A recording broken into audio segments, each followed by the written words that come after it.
नमस्कार। यतिखेर म चितवन जिल्लाको राप्ती नगरपालिका वडा नम्बर 11 को जिम्लिङ भन्ने गाउँमा आइपुगेको छु। यो गाउँ चेपाङ समुदायको बसोबास रहेको गाउँ हो। पृष्ठभूमिमा तपाईँ देख्न सक्नुहुन्छ यो पुरानो ऐतिहासिक घर, तर यो एकदमै हेर्दाखेरि पहाडी मूलको सुविधा सम्पन्न घर जस्तो देखिन्छ।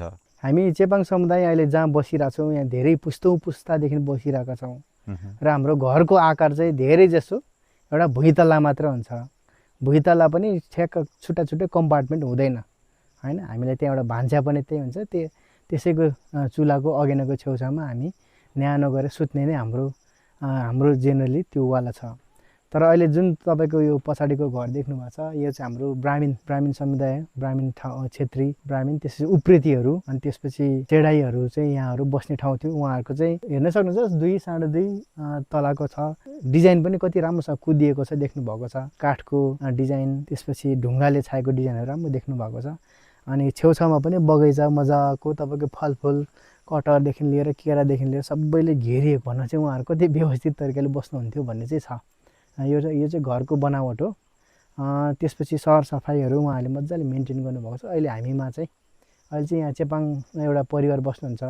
अलिकति यसलाई ठ्याक्क व्यवस्था गरेर आफैलाई सरसफाइ गरेर चाहिँ बसेको देखिएको छैन। जङ्गलकै छेउमा बसेर जङ्गलकै छेउछाउको रिसोर्सहरू जे हामी उपलब्ध छ त्यो खाएर हुर्क्यौँ, बढ्यौँ, आफ्नो समुदायमा बिस्तारै अगाडि बढ्दैछौँ। तर हामीमा अहिले अलिकति यो सचेतना अझै कम हुनु कारण चाहिँ मलाई जहिले पनि सङ्घ संस्थाहरूकै लाग्छ। किनभने आएर अलिकति सानो कार्यक्रम गरिदिने, जनचेतना भन्ने, ठ्याक्क त्यसले चाहिँ हामीलाई झन् बिगारेको जस्तो लाग्छ। किनकि हामी पौराणिक तरिकाले जुन तरिकाले बसिरहेका थियौँ, आफ्नै तरिकाले बसी गइरहेका थियौँ, तर त्यसमा हामीले अझै आफ्नो आदिवासीपनमै बसिरहेका थियौँ। जे छ त्यसमा रमाइरहेका थियौँ। तर अहिलेको ठ्याक्कै स्ट्यान्डर्डाइजेसन होइन, संस्थागत व्यक्तिगत, त्यसपछि अहिलेको यो क्यापिटलिस्ट सोसाइटीले हामीलाई यसरी यो भनेको चाहिँ स्ट्यान्डर्ड हो, यो भएन भने चाहिँ यो तपाईँहरू गरिबीको रेखामुनि भन्ने खालको क्याटेगोराइजेसनले चाहिँ हामी अझै पनि कता हामीलाई धकेलिएको जस्तो लाग्छ। तर अब यसमा दुवै तर्फबाट हेर्न सक्यो, आफैमा सचेतनाको कुरा र स्ट्रक्चरल संरचनागत आएको कुराहरू, जसले गर्दाखेरि हामी समुदायमा पनि सचेतना अझै बढ्न पनि सकेको छैन, अगाडि बढ्न पनि हामी सकेको छैनौँ। न शिक्षा मजाले आयोजन गर्न सकेका छौँ, न स्वास्थ्यको पनि राम्रोसँग एक्सेस लिन सकेका छौँ। उप्रेतीहरूले छोडेको कति समय भयो अनि हाम्रो चेपाङ समुदाय, चेपाङ परिवारले सम्हालेर बस्न थालेको कति समय भयो होला, याद छ हजुरलाई? म 3-4 वर्ष हुँदाखेरिको उमेरमै उहाँहरूलाई पनि कहिलेकाहीँ देखिन्थ्यो। भनेपछि उहाँहरू ठाउँ छोडेर गएको लगभग 35 वर्ष, 30देखि 35 वर्षको अन्तराल भयो भन्ने मेरो चाहिँ बुझाइ छ। तर अझै पनि यसको पुष्टि गर्नको लागि अलिकति हामीभन्दा पाका पुस्ताहरूलाई सोध्न पनि सक्नुहुन्छ। मेरो बुझाइमा चाहिँ त्यति छ। र त्यसपछि चाहिँ अब कसैले घर त रेखदेख गर्नु पऱ्यो, झारहरू उम्रिन नदिउँ होइन, अलिकति केही न केही मेन्टेन होस् भन्ने तरिकाले चाहिँ यहीँको बस्तीलाई, चेपाङ समुदायलाई दिएको छ। अथवा कसरी पनि दिएको छ भन्नाले त्यही ब्राह्मीण समुदायहरूको जसले हली काम गर्थ्यो, जसले दिनरातमा कमाइएको रूपमा सहयोगीको रूपमा भूमिका गर्थ्यो होइन, खेतबारी जोड दिनेहरूलाई उहाँहरूलाई नि दिएको छ। तर ठ्याक्क 100% त्योहरू चाहिँ पास चाहिँ नगरिदिने, तर गएर गरिखाऊ भन्ने खालको छ। तर यो घरलाई चाहिँ एउटा राम्रो दानी भएर उहाँहरूले बाहुन समुदायहरूले पनि यो जग्गाहरू पनि दिनुभएको छ। यो चाहिँ राम्रो एउटा त्यो छ, किनकि यति धेरै मेन्टेन गरेको छ, सरसफाइहरू यताउता गरेको बापत तपाईँहरूलाई 1-2 गठा चाहिँ दिएको छ, त्यो पनि छ। अहिले चाहिँ यो गाउँ विशुद्ध चेपाङ हो कि अरू समुदाय पनि छन् यो गाउँमा? यसमा विशुद्ध चेपाङ, तर तामाङ अलिअलि छ।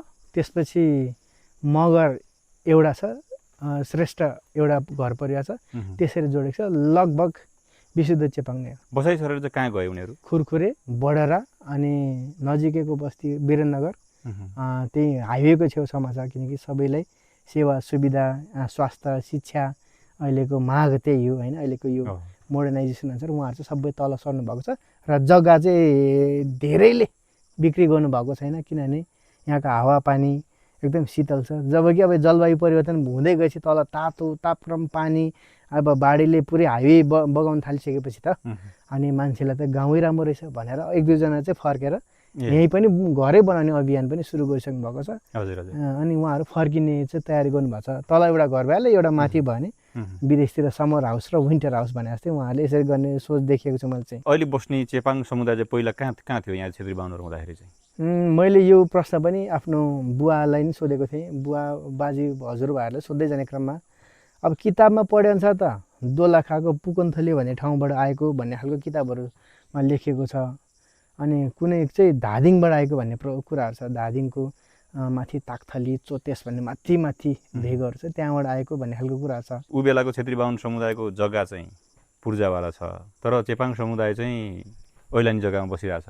त्यसलाई चाहिँ तपाईँले कसरी हेरिरहनु भएको छ, कसरी मूल्याङ्कन गर्नुभएको छ? प्रश्न भन्दाखेरि चाहिँ हामी समुदाय बुवाहरू, हजुरबुवाको नै बुवाहरू, जिजुबाजेहरूको पुस्ताहरूमा यो जल जङ्गल जमिन हामी आफैले संरक्षण गरेको पुस्तौँ पुस्तादेखि खनी खोस्री हामी त यसमै जीविकोपार्जन बिताएको ठाउँमा हामीले किन दर्ता गर्नुपर्छ? यो त हाम्रै हो भन्ने छ। पछि समय परिवर्तन भएपछि के भयो, प्रशासन आउन थाल्यो, पञ्चायत सिस्टम, त्यसपछि आयो नगरपालिका, पालिका, गाविस, नगरपालिका, पालिका आउन थालिसकेपछि त सिस्टमेटाइज गर्न थाल्यो, संरचना बिस्तारै आउन थाल्यो। त्यो संरचनाले त हामीले के गर्नु, बिस्तारै च्याप्प समाउन थाल्यो। यो भन्छ, तर पहिला दर्ता गरेको थिएन। दर्ता पनि किन गरेन, धेरैजनाको त नागरिकतै थिएन होइन। 6-8-9 वर्ष अगाडि मात्र भने नै 60% भन्दा बढीको हाम्रो नागरिकतै थिएन। समुदायहरूको नागरिकता नभएपछि दर्ता गर्ने कुरा त परै जाओस् होइन। हामी त राज्यविहीन भन्ने खालको, अनागरिक भन्ने खालको कुरा पनि हामी त्यहाँ थियो। त्यो भएको हुनाले अनि अहिलेको कुरामा चाहिँ यो अब त्यहाँका त्यति बेलै हामी जुन ब्राह्मण समुदाय छ, मिश्रित समाजमा बस्थ्यौँ, उहाँहरूले चाहिँ दर्ता गर्नुभयो। नापी साल कति साल 2028 साल हो कि कतितिर आउँदाखेरि चाहिँ उहाँहरूले दमादम दर्ता गर्नुभयो र सबै उहाँहरूकोमा भयो। अब लास्टमा हाम्रोमा दर्ता नभइसकेपछि हामी चाहिँ के भयो, खोरियातिर, भिरपाखा, भिरालो जमिनतिरै हामी जुन खनी खोस्री गरेको थियौँ त्यसैमा मात्रै निर्भर भयौँ।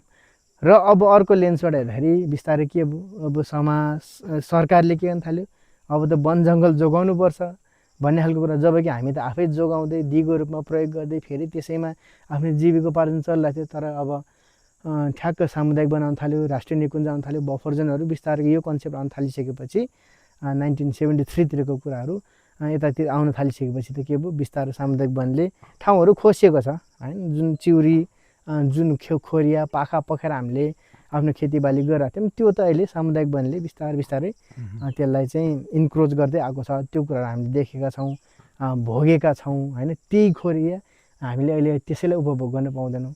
त्यहीँको काठ हामीले जुन पहिलादेखि आफैले संरक्षण गरेको त्यो अब उपभोग गर्न पनि उहाँहरूलाई पर्मिसन लिएर अब पुर्जी काट्नुपर्ने सिस्टम आउन थाल्छ। त्यो खालको कुराहरू चाहिँ हामीले त्यो लेन्सबाट, कन्जर्भेसनको लेन्सबाट भयो। त्यो चाहिँ अहिले कन्जर्भेसन एन्ड डिस्प्लेसमेन्ट होइन, पोलिटिकल इकोलोजी को लेन्सबाट हामीले भन्दाखेरि चाहिँ हामी त्यसरी धक्कालिएका छौँ। ब्राह्मण समुदाय बसाइ सरेर बजार केन्द्रित हुँदै गर्दा चेपाङ समुदाय चाहिँ कोही पनि गएन त्यसरी। अब यसमा तपाईँको पुँजीसँग जोडियो, पुँजी आर्थिक होइन। यहाँबाट सरेर तलको लागि त तल जग्गा त महँगो छ होइन, त्यो रूपले पनि हो। अब शिक्षाको महत्त्व बढाएको छ भन्ने सबैलाई थाहा भयो। अहिलेको 2081-82तिरको राष्ट्रिय जनजाति आयोग, आदिवासी जनजाति आयोगको अध्ययन अनुसार 48.88% छ साक्षरता भनेको, बढेको छ होइन। अथवा हुन त यसको मार्किङ क्याटेगोरी के हो, गएर भर्ना मात्र गरेको गनेको हो कि के हो, त्यो अनुसार छुट्यो होला। तर लिट्रेसी रेट, साक्षरता रेट त बढेको छ भन्ने खालको कुराहरू चाहिँ आएको छ।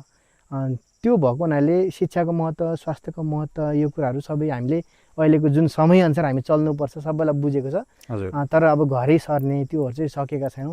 अलिकति जसले अलिकति अब पैसा, छिट्टो पैसा आउने बाटो मान्छेलाई सबैलाई राजनीति भएको छ, जो राजनीतिमा लागेको छ। अनि अहिले फेरि आएको छ क्रिस्चियन होइन, धर्म परिवर्तनमा उहाँहरूबाट अलिक फाइनेन्सियल सपोर्टहरू आएकोहरू चाहिँ उहाँहरू चाहिँ अलिकति आर्थिक रूपले सबल भएको कारण उहाँहरू तल सर्ने, कोहीले एउटा दुईवटा घरहरू बनाएको देखिएको छ। नेपाल सरकारले पनि कोसिस नगरेको होइन, जनता आवास कार्यक्रमहरू ल्याएको छ। जनता आवास कार्यक्रममा नि 3 कोठे घर बनाइदिएको, ब्लकको घर बनाइदिने अभियानहरू जारी छ। अनि त्योहरू पनि छ। तर हामी त्यसरी ठ्याक्क तल सरेर बस्ने, त्यही आफ्नो चाँजोपाँजो मिलाउने व्यवस्था गर्ने, त्यो चाहिँ हामी अझै पनि सक्षम भएका छैनौँ।